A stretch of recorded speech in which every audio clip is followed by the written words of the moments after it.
Assalamualaikum warahmatullahi wabarakatuh. Kita kali ini dalam bab 9, iaitu kebarangkalian peristiwa bergabung. Okey.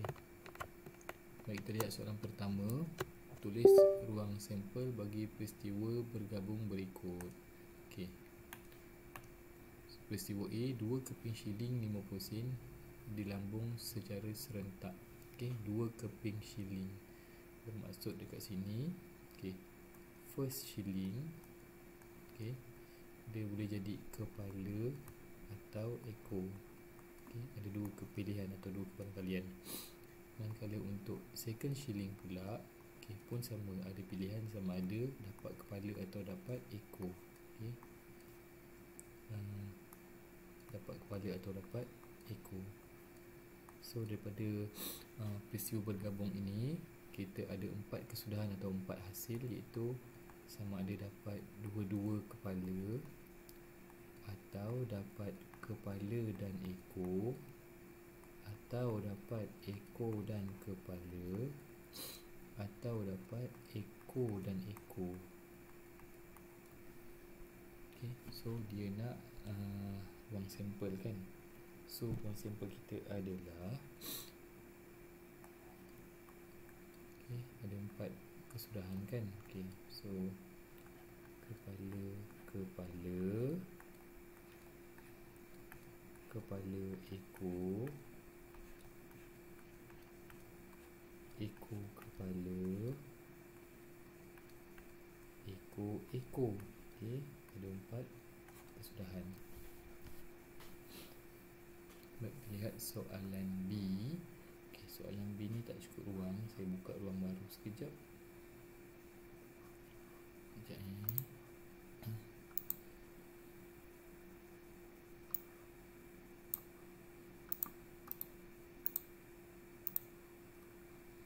Buka slide baru sekejap. Okay, macam mana ya? Sekejap, saya buka Word lah senang ya. Saya buka Word sekejap ya. Okey, ruang sampel untuk soalan B pula, saya besarkan sikit bagi jelas. 2 batang pen dipilih secara rawak. Okey, sekejap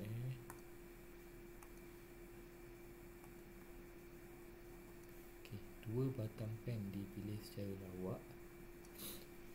Tulis sebuah kotak pensel yang mengandungi sebatang pen merah. Okey, banyak ni. Sekejap sebatang pen merah, 2 batang pen biru, dan sebatang pen berwarna hitam. Okey, dia nak kita nyatakan ruang sampel. Okey, 2 batang pen dipilih. Okey, so sekarang ni pilihan pertama kita ada merah, biru ada 2 batang kan. So biru pertama, biru kedua, dan hitam. Okay. Atau untuk soalan ni saya rasa kita boleh guna kaedah jadual. Okay. Buat jadual ringkas. Buat jadual lagi senang kot saya rasa. Kita ada 4 kan, 4 kali 4 okay. Saya besarkan sikit jadual ni biar nampak. Okay, okay. Merah kan, merah.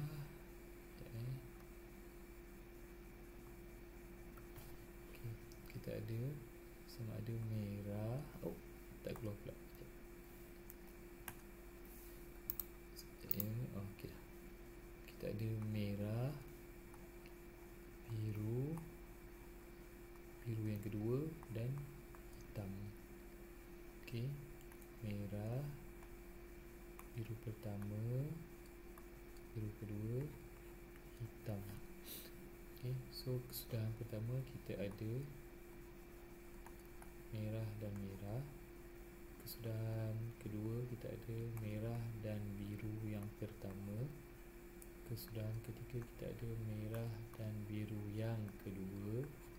Kesudahan keempat kita ada merah dan hitam. Kesudahan kelima kita ada biru pertama dan merah. Okay, next next kita ada next kita ada biru pertama dan biru kedua. Next kita ada biru pertama dan biru pertama. Okey, ni daripada jadual daripada jadual. Okey. Next kita ada biru pertama, biru kedua. Next kita ada pilihan ruang sampel biru pertama dan hitam. Okey, next kita Allahuakbar.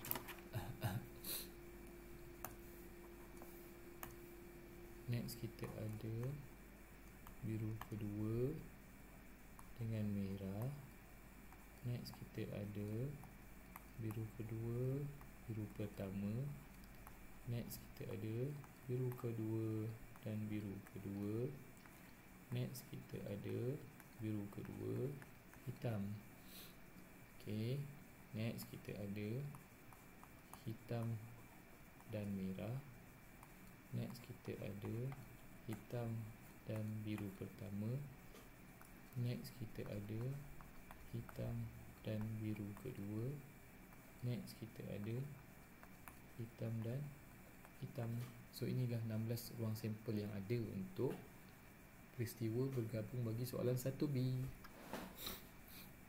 Baik, kita teruskan dengan soalan kedua. Rajah di bawah menunjukkan sebuah beg yang mengandungi 3 biji bola hijau. Okey, saya harap korang nampak lah label H tu. 2 biji bola kuning dan sebiji bola merah. 2 biji bola dipilih secara rawak. Okey, bila disebut 2, biasanya dia adalah kebarangkalian peristiwa bergabung atau tak bergabung lah.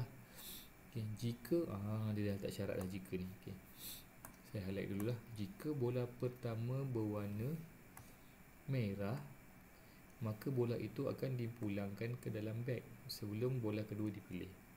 Jika bola pertama bukan merah, maka bola tersebut tidak dipulangkan ke dalam beg dan bola kedua dipilih. Hitung kebarangkalian mendapatkan kedua-dua bola. Okey, soalan utama adalah cari kebarangkalian untuk mendapat kedua-dua bola berlainan warna. Okey, sekarang ni kita ada berapa warna Kita ada hijau, kuning, merah. Okey, kita ada 3 warna. Okey, kita ada 3 warna. Okey, kita buat belajar pokok. Okey, 2 bola dipilih secara rawak. Okey. So, bola pertama. Okey, kita ada berapa pilihan? Kita ada bola hijau. Kita ada bola kuning. Dan kita ada bola merah. Okay, manakala peristiwa kedua ataupun second event pun sama, kita ada bola hijau, kuning, merah. Okay, saya buat dulu raja pokok. Lupa pula. Okay, hijau, kuning, merah. Okay, ini pun sama. Hijau, kuning, merah, hijau, kuning, merah. Okey, next pun sama, hijau, kuning, merah. Okey, hijau, kuning, merah. Okey, daripada sini kalau dapat dilihat kita ada 9 kesudahan. Okey, sama ada kita ada bola hijau-hijau, sama ada kita ada bola hijau kuning, sama ada kita ada bola hijau merah. Okey. Kesudahan keempat, kuning hijau. Next kita ada bola kuning dan bola kuning. Okey, 3, 2, 1. Okey. Dan kita ada kuning dan merah. Okey, next pula adalah kita ada merah hijau. Hijau ke hitam? Hijau, betul lah. Okay. Next kita ada merah kuning. Dan next kita ada bola merah dan bola merah. Okay, tengok syarat dia. Dia kata kalau bola pertama warna merah, maka bola itu akan dipulangkan. Okay. So sekarang ni kita kena ambil tahu dulu total bola yang terlibat adalah 3 hijau, 2 kuning, sebiji merah. Total ada 7. Okay. So sekarang ni kena fahamlah untuk konsep rajah pokok. Peristiwa pertama semua adalah per 7. Per 7. Per 7. Hijau 3, kuning 2, merah 1. Okay. Hijau 3, kuning 2, merah 1. Okay. Ni cara nak isi nilai pada ranting rajah pokok. Okay. Okay. Tengok syarat dia. Jika bola pertama berwarna merah, okay, maka bola itu akan dipulangkan semula. Okay. So, okay, ada 7 bola kan. Okay. So, dia kata kalau bola pertama warna merah, untuk peristiwa kedua, okay, dia akan pulangkan balik. Bermakna dekat sini, okay, nampak kerja saya? Nampak kejap Okay. Bermakna dekat sini, okay, tadi dekat peristiwa pertama ada 7 pilihan bola. Okay. Yang dekat belah sini pun samalah. Sini per 7, sini per 7, sini per 7. Okay. Kenapa per 7? Sebab dia kata kalau bola pertama warna merah akan dipulangkan semula. So bayangkan dalam beg ni ada 7 bola, ambil satu, tapi kalau dapat warna merah dia pulangkan balik. So 7 dapat 1, 6, tapi dia pulangkan balik, tambah 1 dapat 7. Okay. Tapi tengok jika bola pertama bukan warna merah, maka bola tersebut tak dipulangkan balik dan bola kedua dipilih. Okey. Untuk yang bahagian sini kena faham yang pilihan dah makin berkurang sebab dia kata kalau dapat bola selain merah, katakanlah mula-mula dapat bola hijau kan. So untuk yang peristiwa kedua, bola hijau yang dah dipilih tadi tu tak masukkan balik. So bermakna kat sini kita ada 6 pilihan bola je lah. So buat per 6 dulu. Per 6, per 6, per 6. Ni pun samalah per 6. Sebab dia tak dapat bola merah, dia tak pulangkan balik. Okay. Buat dia punya per dulu supaya kita faham dengan lebih jelas. Okay. So sekarang ni kita isi pula nilai kat atas. Okay, tengok yang dekat bahagian pertama, dekat belah atas sekali. Okay, bola pertama dapat hijau. Okay, asal tadi hijau ada 3, betul? Okay, so hijau ada 3, dah ambil 1, tinggal 2. So dekat sini 2 per 6. Okay. Kuning ada berapa? Kuning ada 2 kan? Okay, kuning 2. Betul ke kuning 2? Ni per 6 ni. Okay, 3 tak 1, 2. Kuning ada 2, betul? 3, 4, 5. Jap. 3, 4, 5, 6. Okey. Saya silap. Kebarangkalian pertama per 6 sebenarnya. Okey, saya padam dulu. Ini per 6, kemudian seterusnya adalah per 5 lah.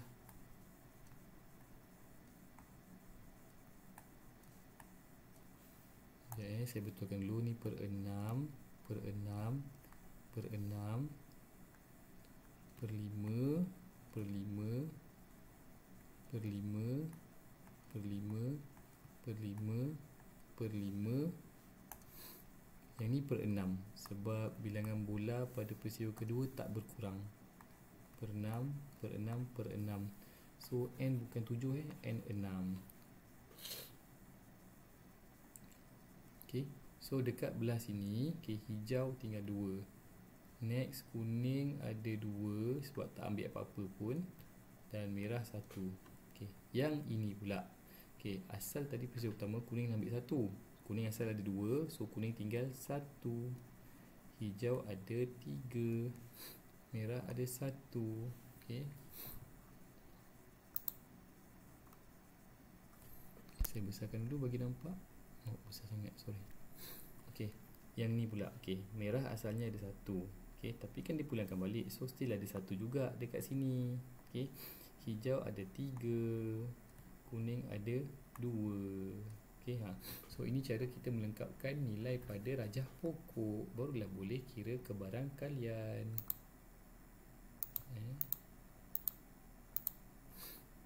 Okay, soalan, hitung kebarangkalian mendapat kedua-dua bola yang berlainan warna.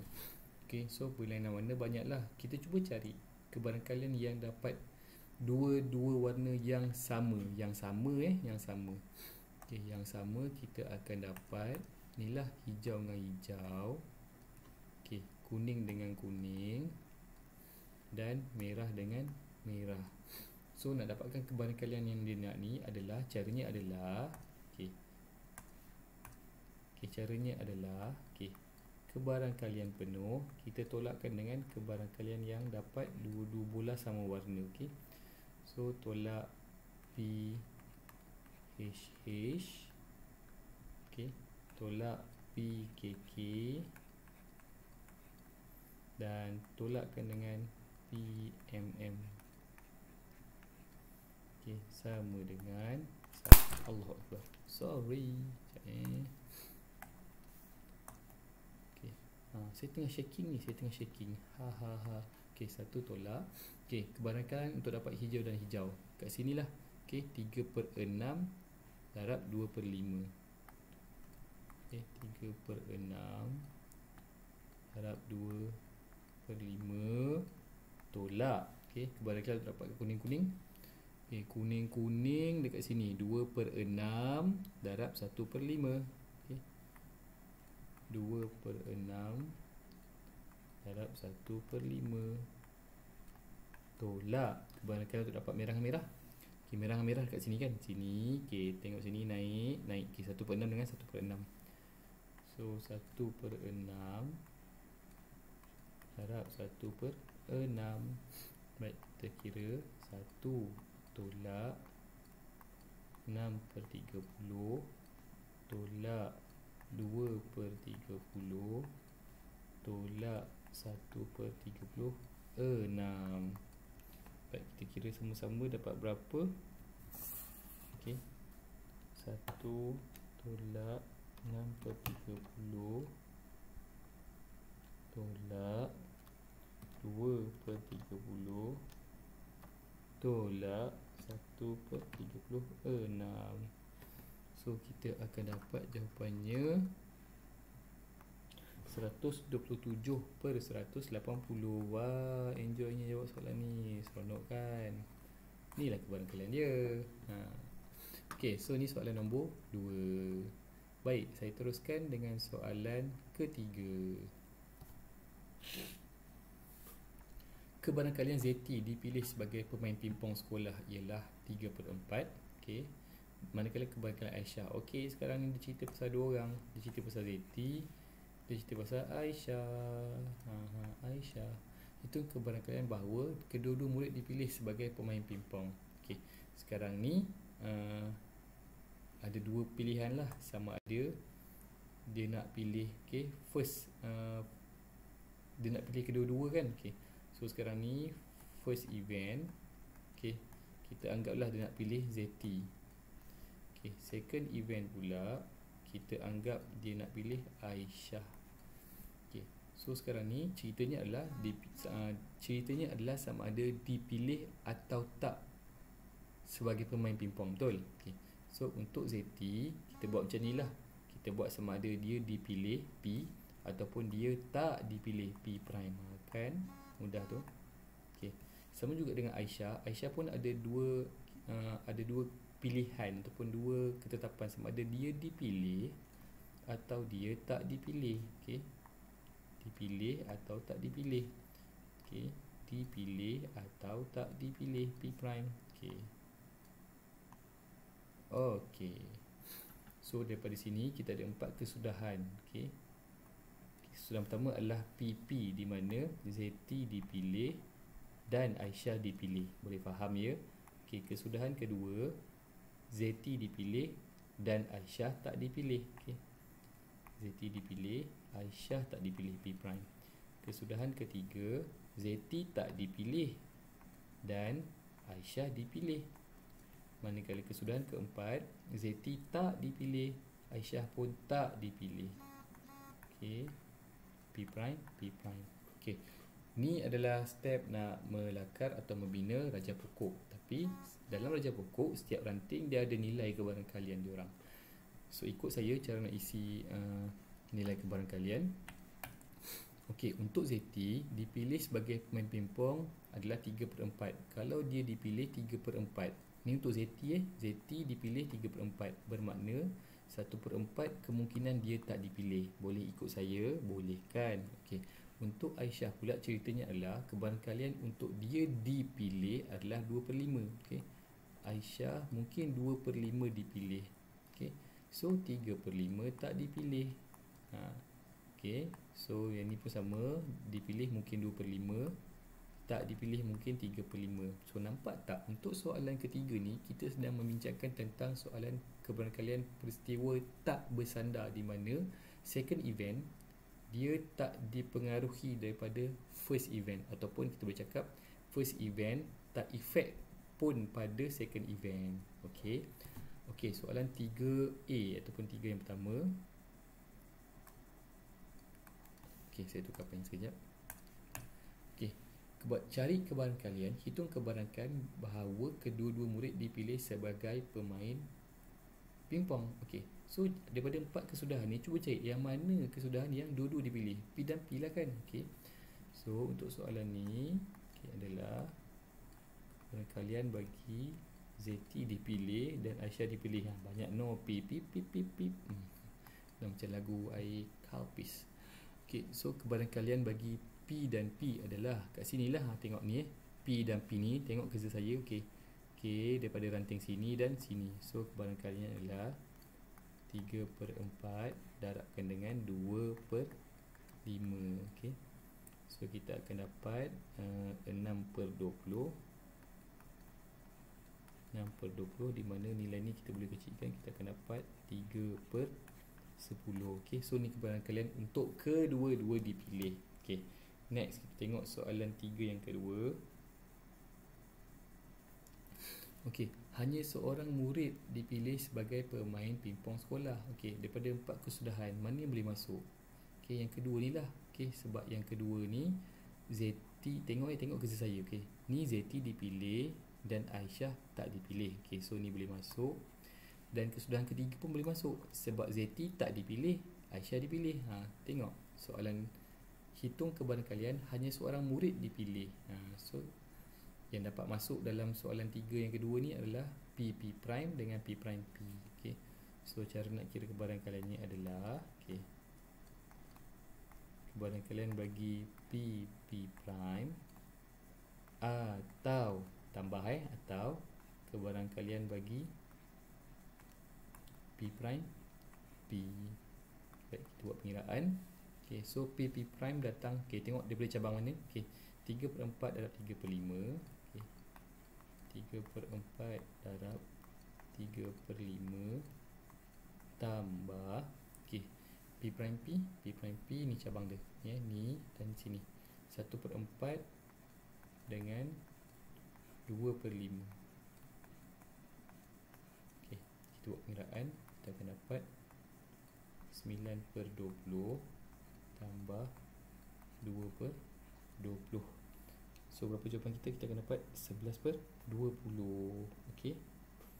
So itulah kebarangkalian jika seorang sahaja yang dipilih. Okey.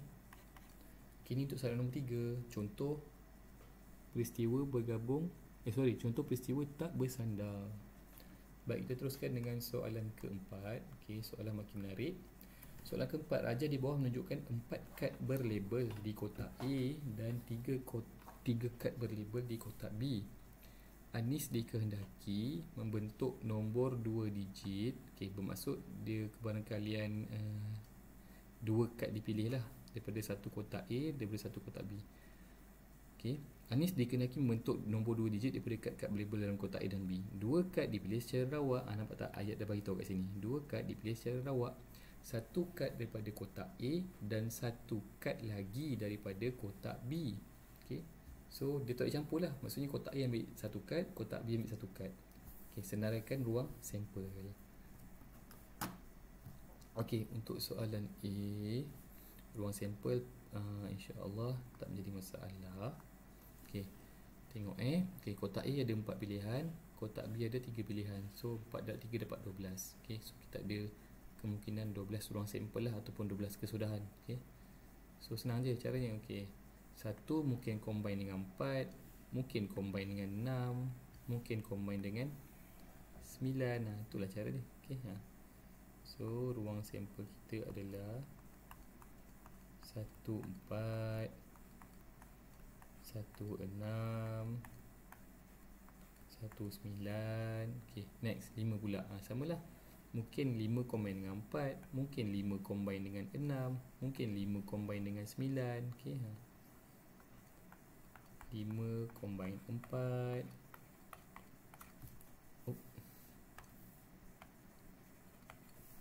5 combine dengan 6,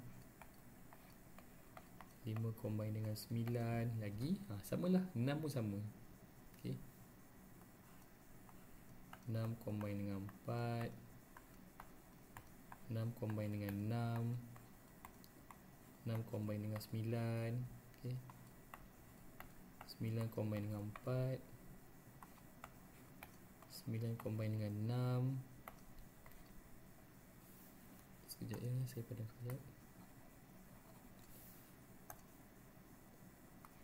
9 combine dengan 9. Okay, so inilah ruang sampel kita bagi soalan keempat. Okey, soalan B. Senaraikan kesemua kesudahan peristiwa yang mungkin dan cari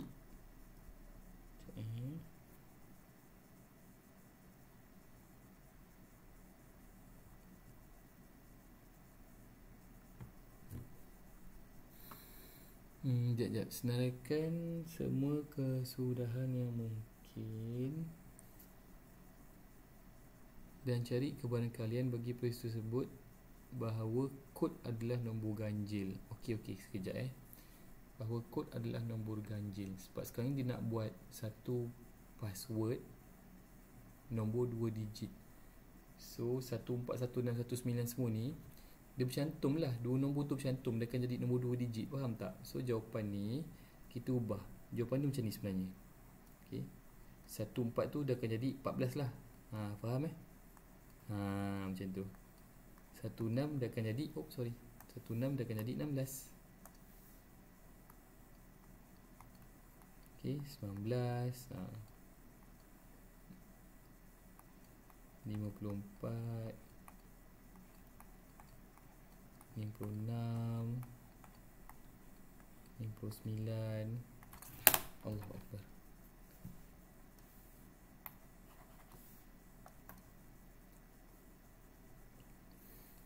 64, 66, 69. Okey, ada lagi tak? Ada lagi 3 kan?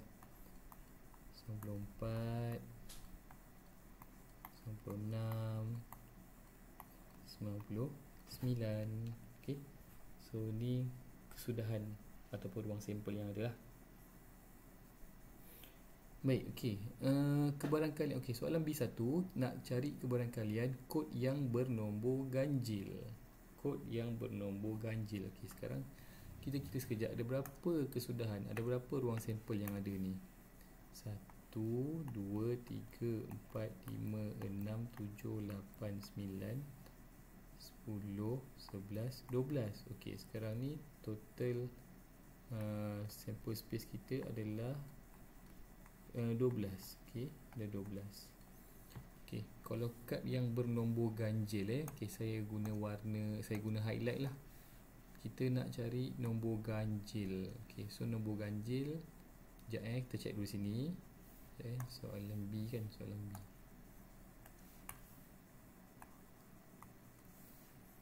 Nombor ganjil 14, 16, 19, 54, 56, 59, 64, 66, 69, 94, 96, 99. Okey, nampak tak? Kita ada 12 kesudahan atau 12 pilihan kemungkinan yang kita boleh hasilkan untuk buat kod nombor kod kunci ni kan. Tapi daripada 12 tu 4 pilihan adalah nombor ganjil. 19, 59, 69, 99. So untuk B1 kebarangkaliannya adalah 4 daripada 12 pilihan. So boleh kecilkan lah. So jawapannya 1/3. Okey, ni B yang pertama. Okey, B yang kedua. Okey, saya guna highlight warna purple atau pink. Okay, cari kebenaran kalian bahawa hasil tambah digit bagi kod adalah nombor genap. Hasil tambah digit, hasil tambah digit bagi kod adalah nombor genap. Okay, so dalam kepala tu kena set bila tambah 2 nombor. Okay, sebab hasil tambah tahu, hasil tambah, hati-hati. Hasil tambah ada nombor genap. Okay, sekarang kita cuba yang ni. 1 tambah 4 berapa? 5. Ganjil kan? Okay. 1 tambah 6, 7 ganjil. 1 tambah 9, genap. Okay, bulatkan sini.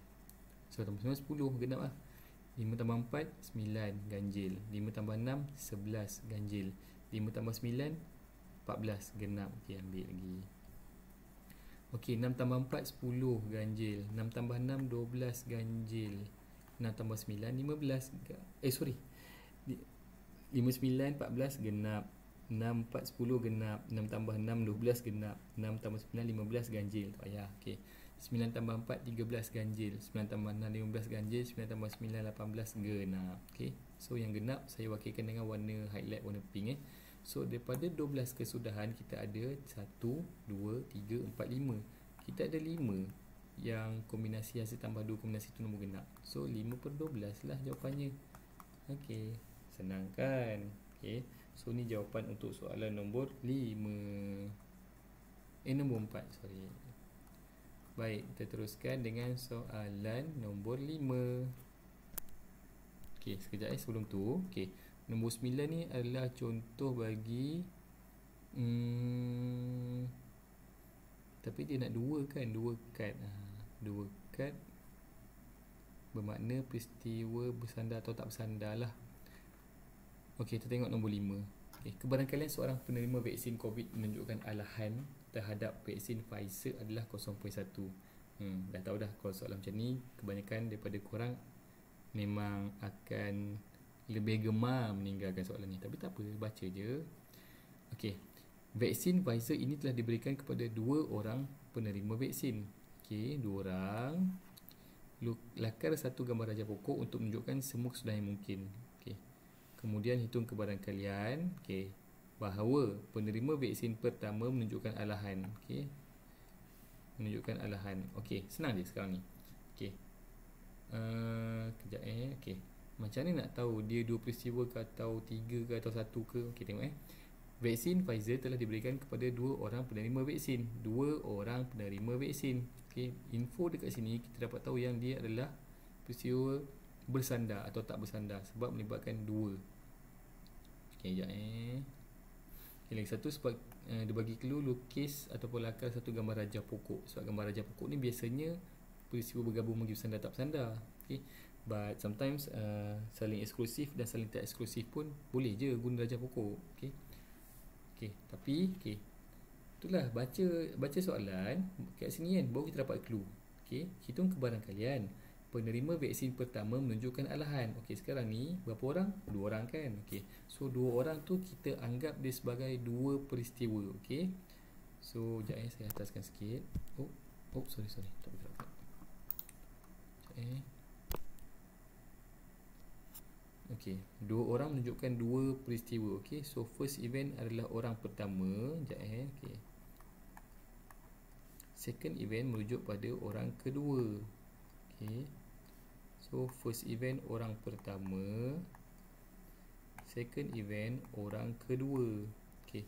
Apa yang berlaku dekat first event ni? Dia kata sama ada orang tu kena alahan atau tak. Okey. So label yang mudah je. Sama ada dia alah atau tak alah.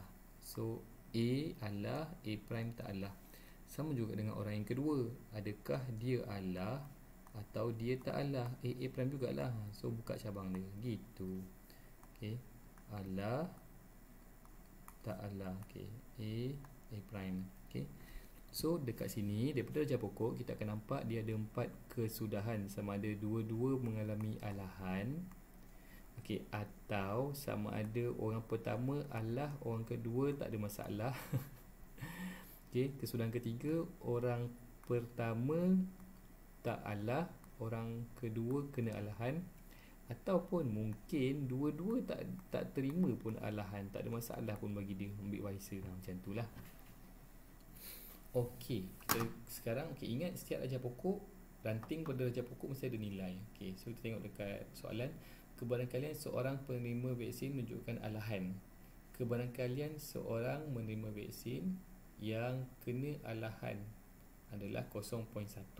Okey. So kena faham sekarang ni konsep kebarangkalian nilai penuhnya adalah 1. Okey. So sekarang ni dia kata kalau menunjukkan alahan. Kalau menunjukkan alahan kosong, kalau menunjukkan alahan adalah 0.1, bermaksud kebarangkalian untuk dia tak menerima alahan 0.9. Apa maksud dekat sini? Maksudnya adalah vaksin tu tak memberi kesan signifikan pun terhadap penerima. Ataupun kebarangkalian untuk orang kena allergic ataupun alahan ubat tu sangat tipis. Macam tu lah nak bagi tahu. Yang ni pun samalah. Sebab cerita dia sama je kan, kena cucuk vaksin kan. So orang kedua pun sama ada kebarangkalian dia alahan tipis 0.1. Ni pun samalah, saya letak terus. Ataupun dia tak kena alahan pun 0.9. Saya naik atas sikit. 0.9. So lengkaplah darjah pokok kita. Barulah boleh menghitung kebarangkalian. Tengok soalan 5A. Hitung kebarangkalian penerima vaksin pertama menunjukkan alahan. Kan tadi kan kita dah senaraikan 4 kesudahan. Yang dekat sini, tengok kerja saya kat sini. Ni semua outcome lah kita panggil. Outcome ataupun kesudahan. Kita nak tahu kebarangkalian penerima vaksin pertama menunjukkan alahan. So daripada 4 kesudahan yang mana? Penerima vaksin pertama yang menunjukkan alahan daripada 4 kesudahan. Sekejap daripada 4 kesudahan. Dia kata yang pertama menunjukkan alahan. Sekejap saya wakilkan dengan ni lah. Dengan highlighter ni. Kuning boleh? Kuning tak boleh. Hijau penerima vaksin pertama menunjukkan alahan. So yang mana? Ni kan first outcome lah. Sebab orang pertama dah kena alahan, dikira lah. Yang ni pun sama.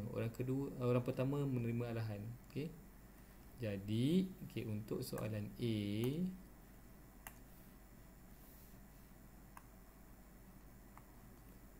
adalah kebarangkalian bagi first kena alahan, second pun alahan, atau kebarangkalian bagi orang first kena alahan, orang second tak kena alahan. Sebab tengok, baca betul ayat dia. Hitung kebarangkalian bahawa penerima vaksin pertama kena alahan, menunjukkan alahan. Inilah 2 kesudahan lah yang boleh masuk ni. So kita kira. Yang pertama cabangnya adalah 0.1 darab 0.1.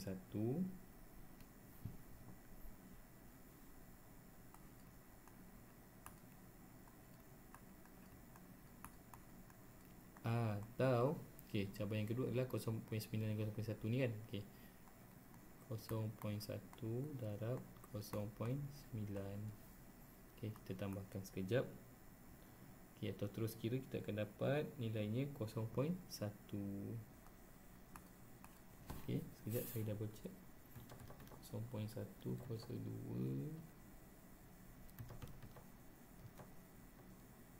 atau betul lah 0.1 jawapan dia. Ini untuk soalan A. Baik, untuk soalan B, saya buat di bahagian sebelah. Hitung kebarangkalian sekurang-kurangnya salah seorang penerima vaksin tak menunjukkan alahan. Saya wakilkan guna highlighter warna pink. Sekurang-kurangnya salah seorang penerima, dia kata salah seorang penerima vaksin tak menunjukkan alahan. Jom kita tengok sekurang-kurangnya. Siapa yang boleh masuk? Tengok first outcome, dua-dua kena alahan betul? Tak boleh lah. Second outcome, orang pertama alahan, orang kedua tak alah pun. So ni boleh masuk lah. Dia main-main pula. Ni boleh masuk. Sekejap Hello, pen okey tak? Sekejap saya rasa pen saya ni dah buat habis. Boleh tunggu sekejap. Testing. So yang ni boleh masuk. Okey. Sekurang-kurangnya salah seorang penerima vaksin tak menunjukkan alahan. Okey. Keseluruhan ketiga pun boleh. Sebab orang pertama tak kena alahan, tak menunjukkan alahan. Okey. Atau keseluruhan keempat pun boleh masuk sebab dua-dua tak menunjukkan alahan. A' kan. Jadi sekarang ni cara nak menghitung kebarangkalian soalan B ni adalah cara paling mudah. Okey, kalau ikut kita kena tambahkan probability bagi A' tambah probability bagi A', tambah probability bagi A'. Tapi cara mudah sebab kita dah tahu dah 3 ni masuk untuk pengiraan soalan B. So kita tolakkan saja. Satu tolakkan dengan kebarangkalian bagi dua-dua kena alahan. Kan senang tu, ringkaslah pengiraan kita. Okey. So 1 tolak 0.1 darab 0.1. So berapa? Kita camat lapan. Okay, kita akan dapat 0.99. Okay, so inilah jawapan dia. Soalan 5B.